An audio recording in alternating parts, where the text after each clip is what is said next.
Hi, and welcome to another edition of Newsmakers. I'm Jerry Roberts. It is Friday, May 20th, and we are joined today by Josh Molina, international man of mystery and award-winning podcaster. You can say that now, Josh.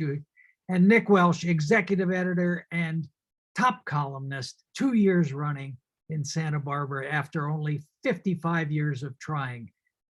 Thank you both for being here. COVID, real quickly, cases up, hospitalizations not.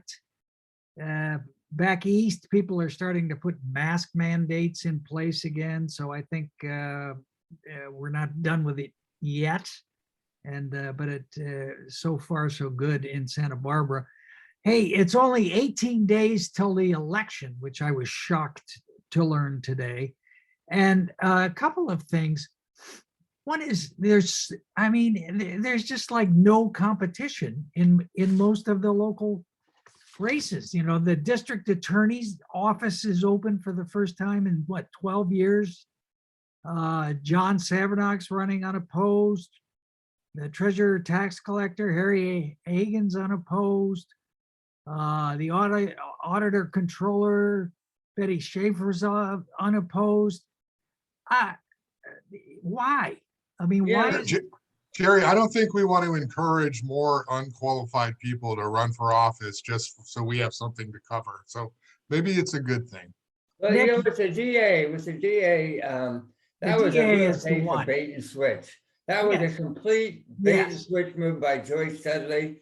She led everyone to believe that she was going to run again. Nobody was going to run against her because she would have been unbeatable. And it's the 11th hour and 59th minute and 59th second. She Sabernac goes in and files papers and she doesn't. And, it was a smooth move, but it was kind of irritating. I mean, it's like, the DA has a life and death call. They can say, we're going to file death penalty charges. I mean, not that it matters in the state of California anymore, but who gets charged? It's like the most important thing in terms of criminal justice system there is. And that there isn't a discussion or debate. John Sabernac, I think he's going to bring a lot of energy. I think people are looking forward to the energy he's going to bring. I don't think he's a bad guy, but it's just we don't know anything about him, really. No. He was brought in from Fresno as like the backup guy. He's not going to get scrutiny because nobody's going to cover a race with nobody. And then both the supervisor seats are unopposed. Steve Lavanino for re-election and Laura Capps in the second to succeed.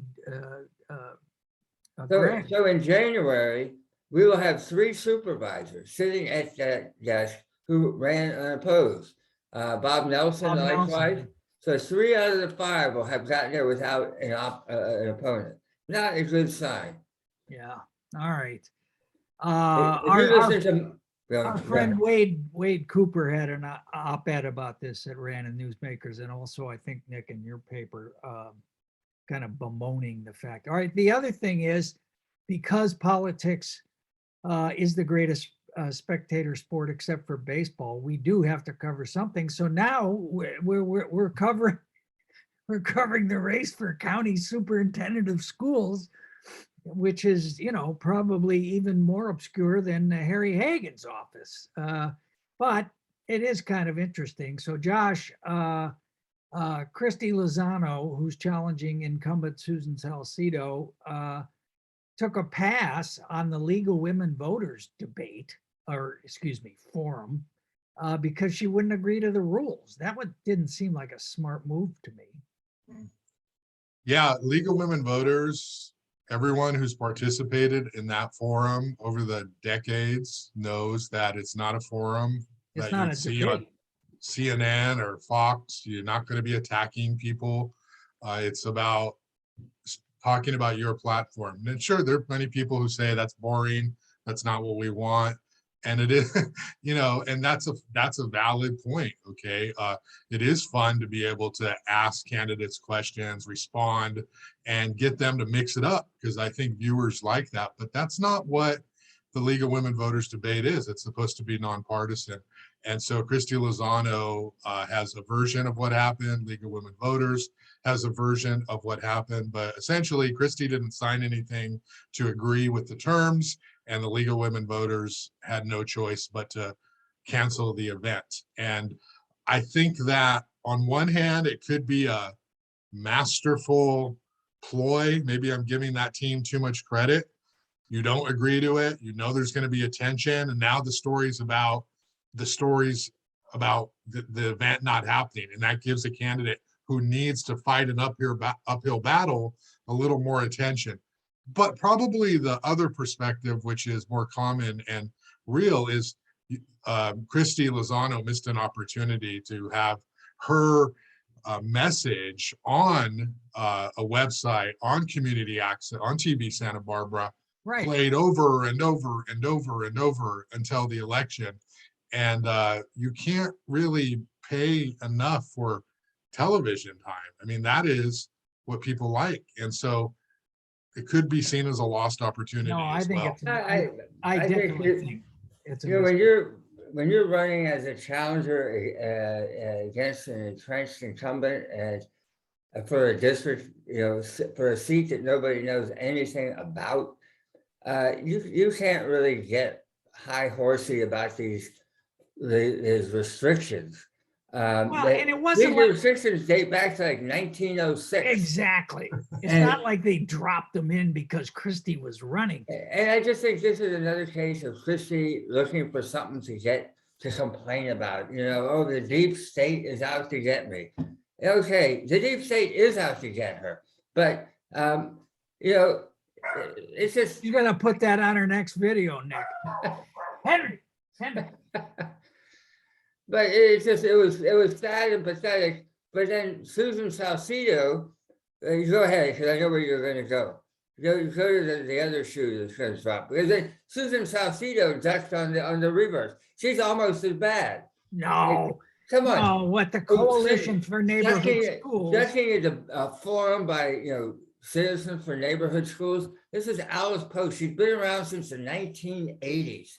Well, this I think there's other people in that group that. Yeah, there are. But you know what? Here's the deal. Aside from the League of Women Voters, every single This is the person- part, Nick, be careful what you say. This is the part that's going to be recorded and spliced and played in a political campaign video with you informally endorsing that candidate. Go. So every other city, any time you run for office, you go in forums for people who have an axe to grind and a dog in the hunt and all that kind of stuff. They have an agenda. They are not like the League of Women Voters. And Henry, that's what you do. You show up, you go, hey, this is who I am. They're gonna take a few shots. And they're being big sissies. But Well- it doesn't help. I will say, what's her name? Crawford, Roseanne Crawford, who is with the Committee for Neighborhood Schools, sends a lengthy phone message to Salcido's campaign, which she ends saying, pull up your panties. yeah, yeah. Probably doesn't help, you know? Oh, it probably doesn't help.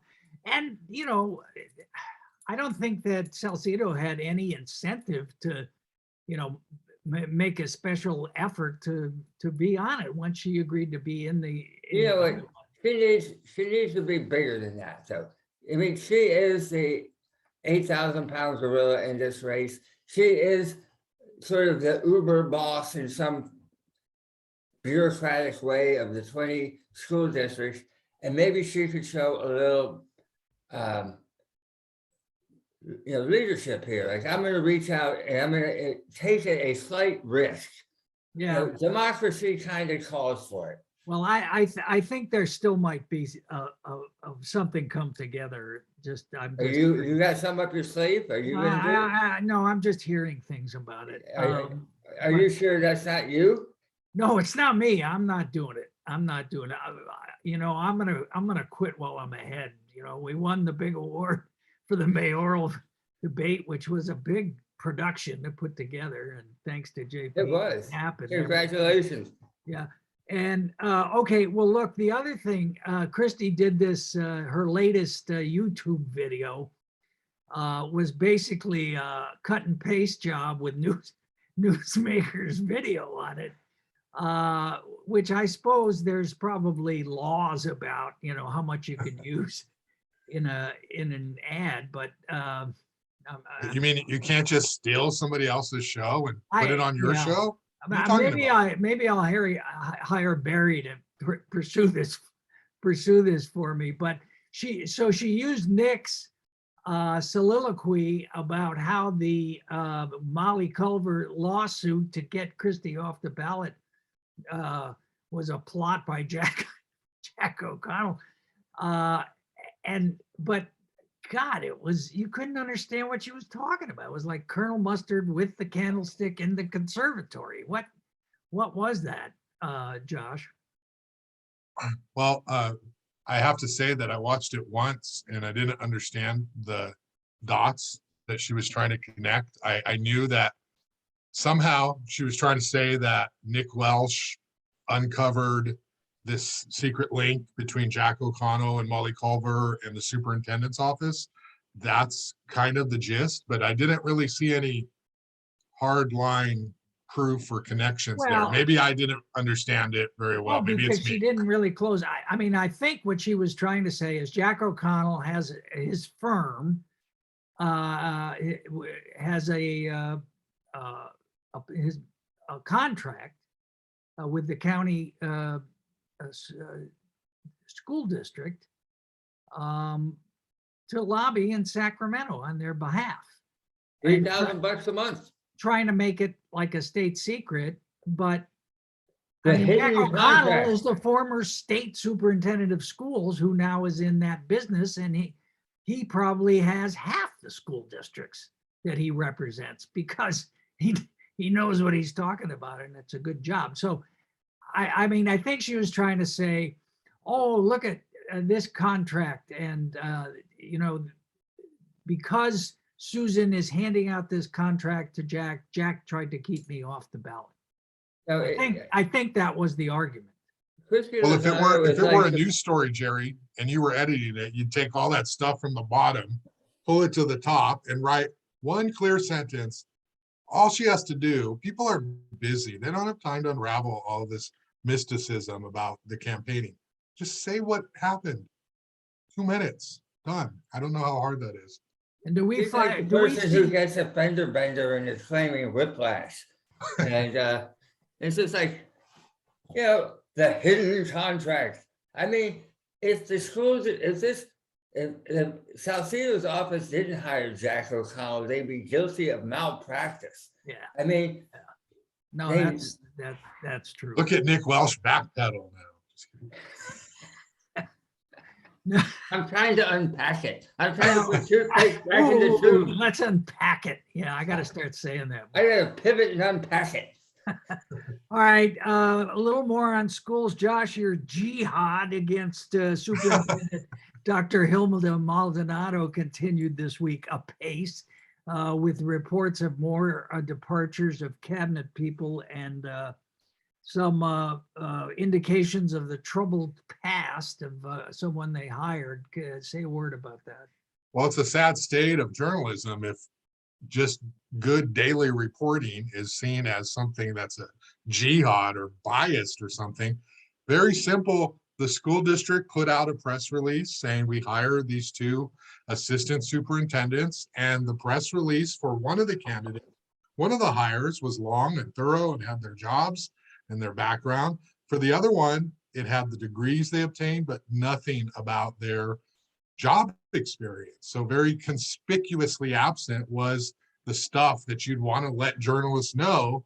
Where did this person work before? Seconds after that story was published, emails are coming in. You need to Google this person. And so it turns out that Dr. Stanley Monroe resigned from his position as superintendent in the Beloit School District and in Wisconsin. Now, I don't know if my reporting does not suggest that he's a bad guy or a good guy at all.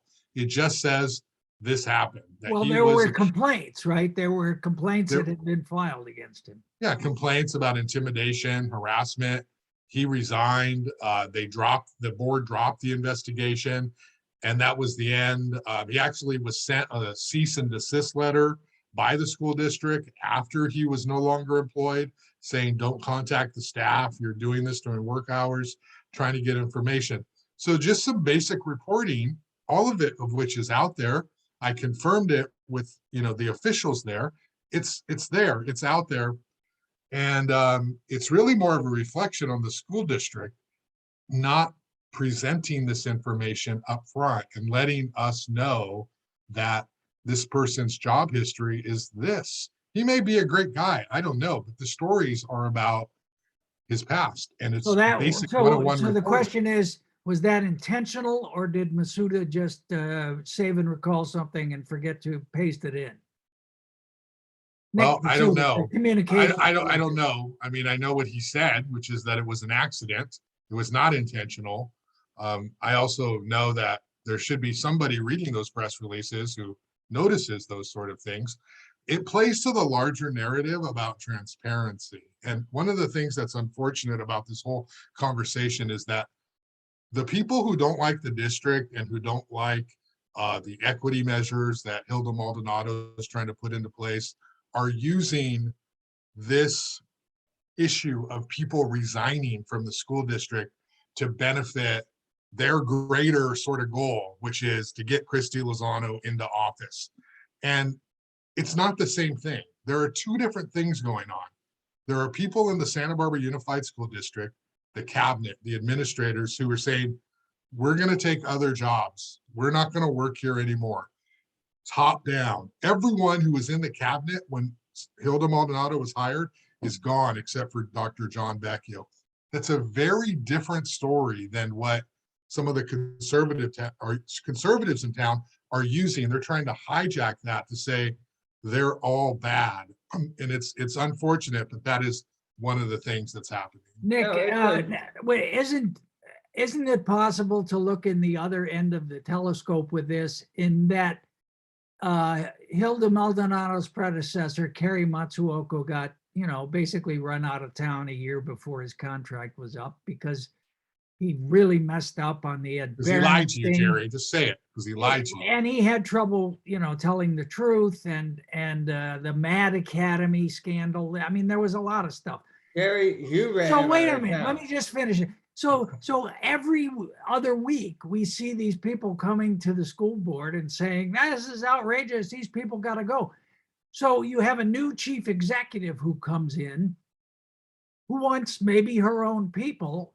It doesn't seem unnatural for me that people would depart under those circumstances. And it's just a height of hypocrisy for these people to be trying to point to that as an issue of competence when they were complaining about the cabinet that Kerry had in the first place.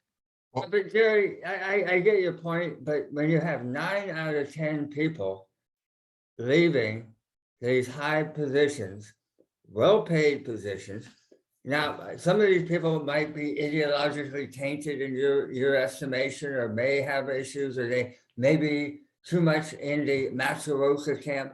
But when you have Brian Rouse, who is the IT guy, who is Randy Rouse, the mayor's son, and who, by all accounts, is just an amazing wizard when it comes to IT and technology. When he leaves, that's like, hey, maybe you want to pay attention. Now, again, each and every one of these, I'm sure you can explain away why it's not an issue. And I'm not saying I don't know enough about Hilda Maldonado to say she's a bad leader or a good leader. But when you have 9 people taking off like that, you might want to have some serious exit interviews to kind of find out if there's some issues that they need to know about. And I don't know that these board superintendents have done that. Josh, what's Jerry, and I wanna behind the drive this- scenes? What's the knock on Hilda? What is it? If it is in fact true that people are leaving because they don't want to work for her, what's the criticism? What Jerry, I just want to draw one point. When you got hired at the news press, people didn't leave. People were like, this dude's awesome. We're so happy he's here. We want to work with him. And you didn't clean house and bring up 12 people. You brought 1. right? One person, smart, right? Because you want to rely on that institutional knowledge. What the board, and not the board's their own issue, total defenders of Hilda Maldonado. And that's what I hear from teachers and administrators, is that we can't even go complain to the board because all they do is go tell Hilda. So there's no separation. The biggest complaint is that she's heavy-handed, that she's top-down, that she slows down the processes because she has to approve everything, and she's extraordinarily demanding, and that people don't feel valued anymore in terms of their ideas. Fran Wagnick is not just somebody who would just quit all of a sudden early in retirement. She is Santa Barbara Unified. Like she was the former principal of La Cuesta. She knows more about equity in Santa Barbara than Hilda Maldonado ever will. Fran is well respected. If she's not going to continue to work and she's going to go in the consulting business, that is not a pandemic. That is not personality. Those are serious issues. And yes, maybe Hilda is going to turn out to be great, but the reporting is just trying to document the fact that there's a lot of turnover here, and it is our job to write about it.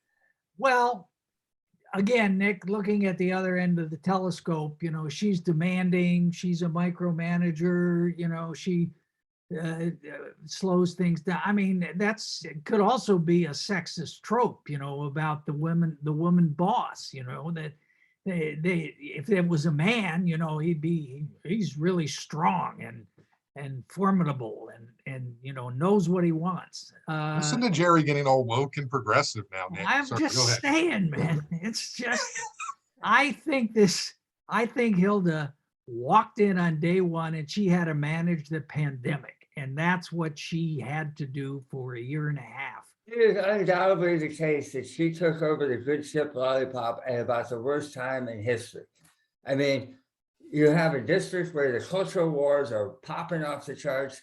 You've got the pandemic, and every day is a different battle plan. How are we going to respond? It is a terrible time to take over. Absolutely. So she gets all kinds of breaks on that. And a lot of people might just say, hey, dude, I'm done. But they're not retiring. They're going to take other job. And the detail that I've heard, I don't know if it's in fact accurate, but I'm hearing that people inside the district are not applying for those jobs. And if that were to be accurate, that would be a telltale sign. Just because you're a woman doesn't mean you can't be a bad boss. So there is a sexist trope that women are supposed to be super nice and all this sort of stuff, and they can't be hard. I think when you come in from out of the district, it's just there's a cultural shift. There's a cultural shift. And then what about this story that was published by the Daily Wire, the right-wing Ben Shapiro? I don't know what it is. It's an online news site. It's a very right-wing thing about Sean Carey leaving because there was a conflict about the fellow who's what's his name, the teacher that. Harmakis. What is it? Makhef Harmakis. He was Yes. a charismatic, I would say a little bit narcissistic, but very inspiring teacher. He also had issues about putting his hands on students, and it was an issue. And he was supposed to be like gone, and then he's on the Ethnic Studies Advisory Group or something with Sean. Josh, what'd you think of that story? I don't know enough about that history to comment on it. That was before I started covering the school board. I saw that story, and I know that it's getting a lot of attention on social media among the conservatives in town who are trying to say that story and other stories they did are responsible for Sean Carey resigning. I don't know that to be true. I think it's much more likely that she's part of a wave of people who are leaving the administration because they want other jobs. And that's an old story. So it would be odd to think Sean Carey just kind of decided to give up her great job and, you know, career in line to be a superintendent one day because of that. I Yeah. mean, this is Well, Santa Barbara. It's, I don't know. Have you heard about that, Nick, or do you have any No, thoughts? I've heard about it. There's 4 stories that they've run, exposés. It's a newswire that's sort of the Tucker Carlson mindset. Well, it's a spinoff of a thing that Carlson started some years ago. And you know, it's really interesting to me that all of a sudden the Santa Barbara School District is in the crosshairs of sort of the cultural right-wing, you know, I was gonna say news reporting, but I don't know if I'd call it that. It was sort of a masterpiece of unified field theory, anti-woke everything. And they sort of connect dots that aren't in the picture. They connect dots that shouldn't be connected, and they connect some dots that are connected. And they sort of have, you know, Matzef Harmarkis, black guy, you know, as sort of the ultimate, you know, he's the caboose driving the train of Willie everything that's Horton. wrong with the district. Willie Horton, yeah. And so it's a great sort of sky is falling journalism for people of the aggrieved right to feel that, you know, the deep state is screwing things up again. All right, let's talk a little housing. Josh, Nick really stomped you on this new on this new project with the $5,000 a month studios that coming out of our fine AUD program. What's the deal with that? I mean, should we just throw the AUD thing out the window, Nick, or what's?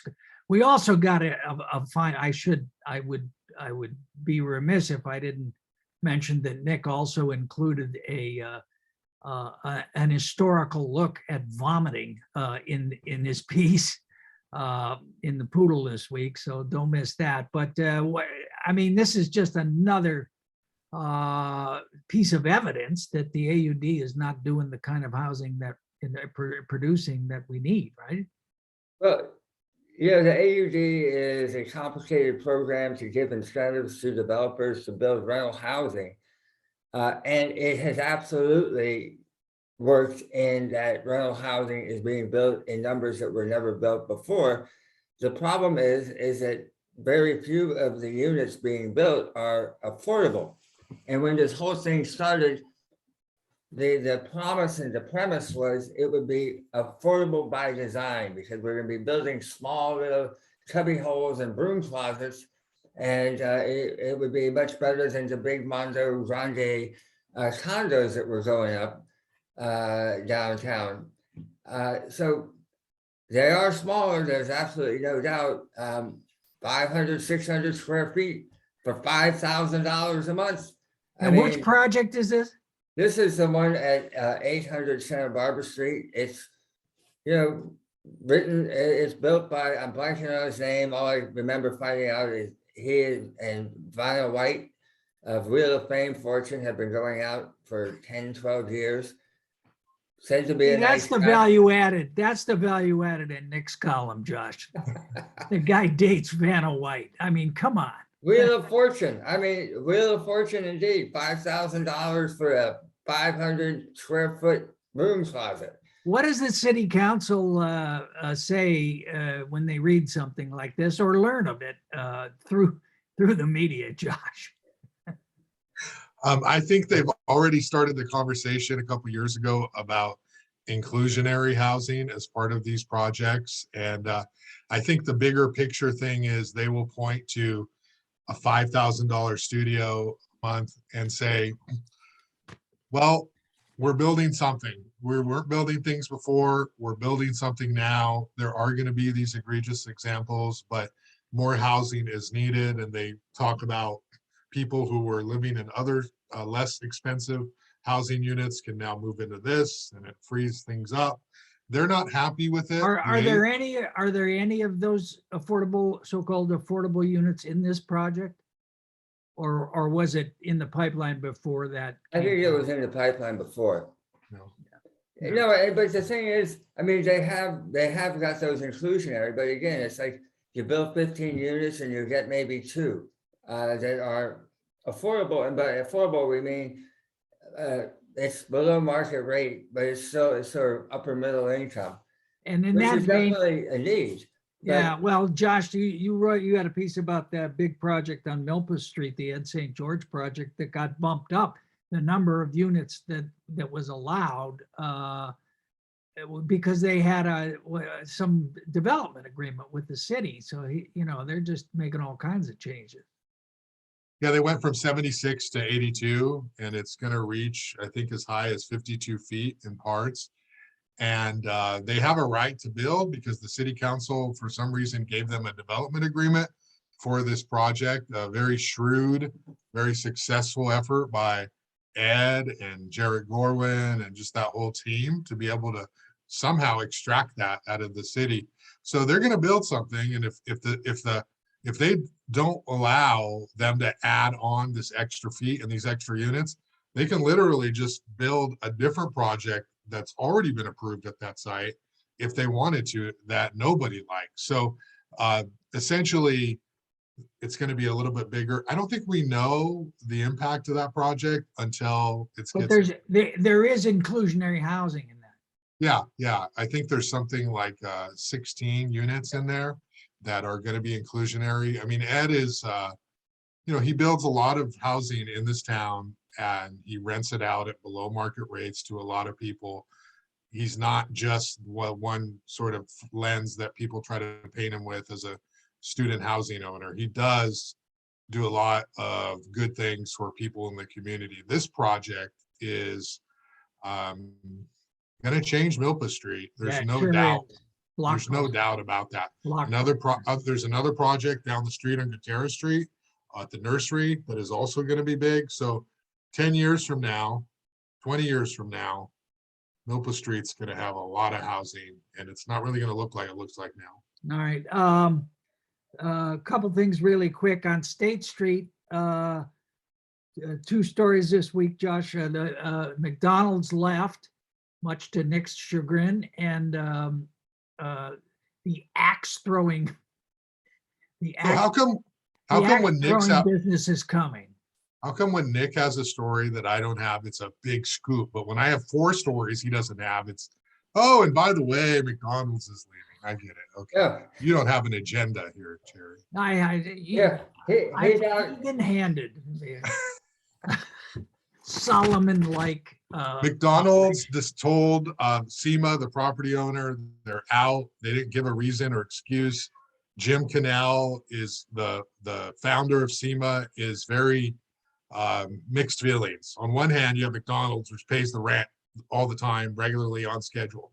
The other hand, it is a place where members of the homeless population go and eat. It's inexpensive food. They hang out.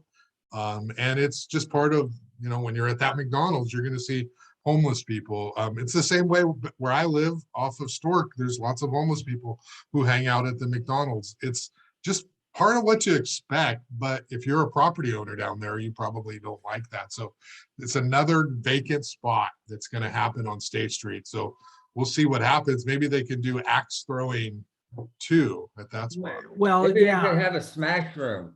They can have a smash room up there to complement the axe room down on the 400 block. So Nick, on the McDonald's, is it your sense that Cannell is happy or unhappy that that's leaving?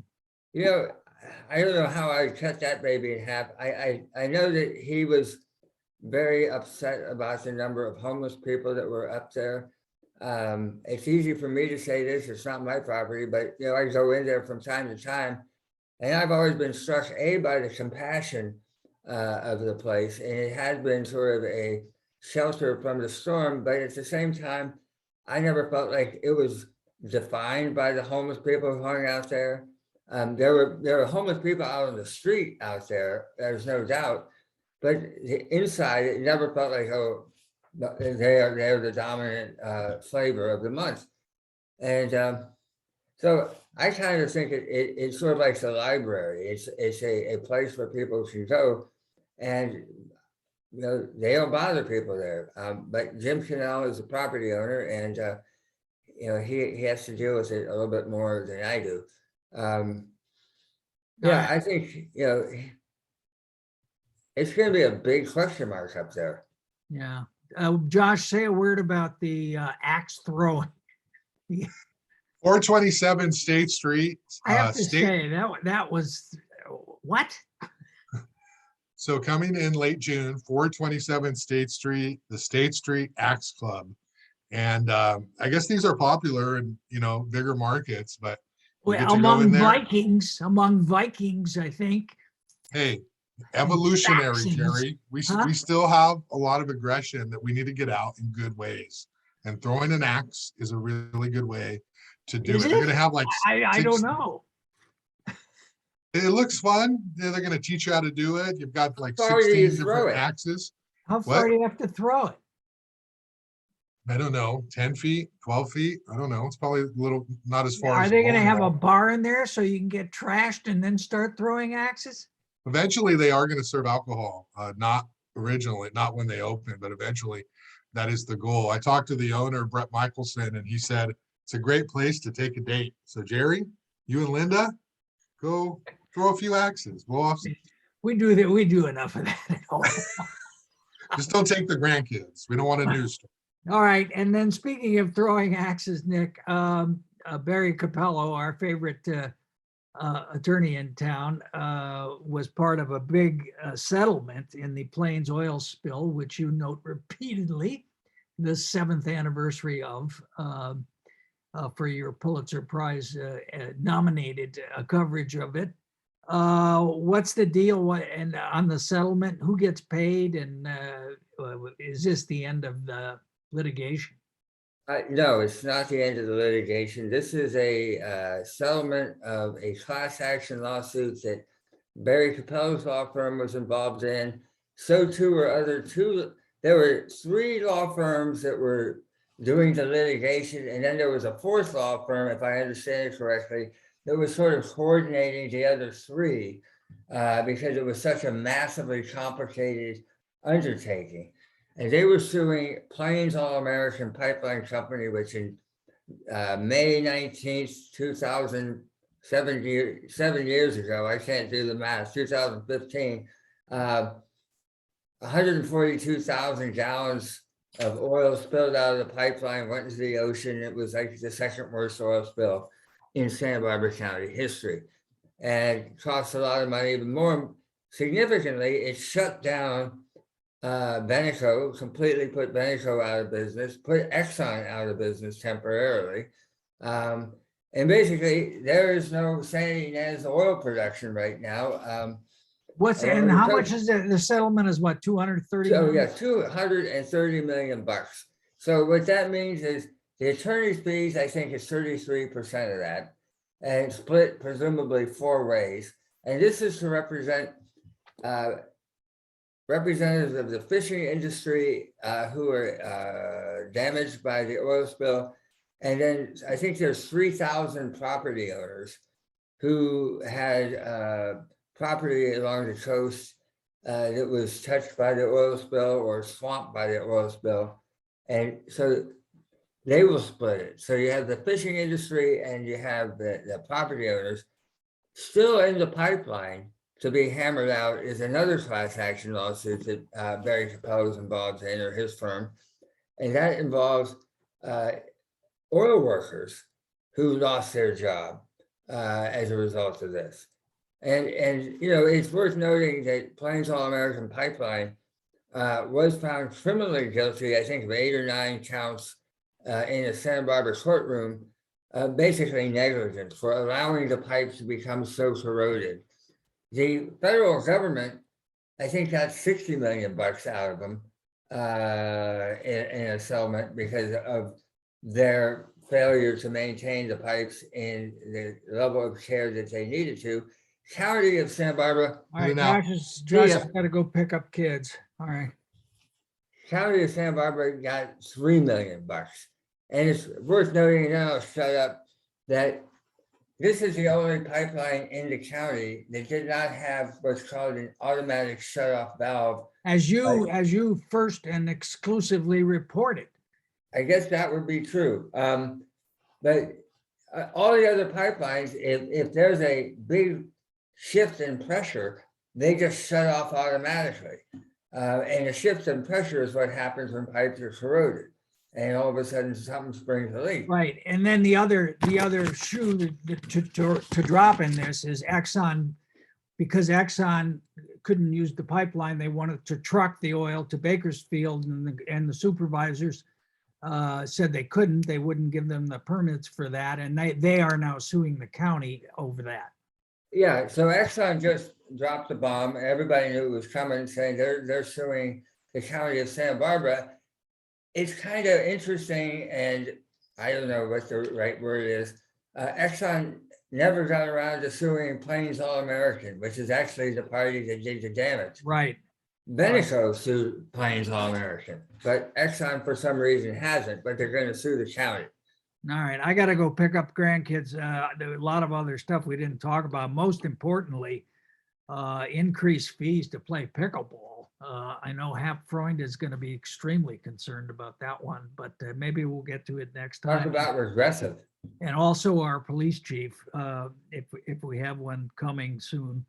And then the homeless czar, the new assistant to Rebecca Bjork, the city administrator. Okay, brother, thank you so much. And All right. Stay safe out there. That the virus is still lurking. It definitely is. Yeah. You take care. Okay, you take care too. Thanks, Nick. All right.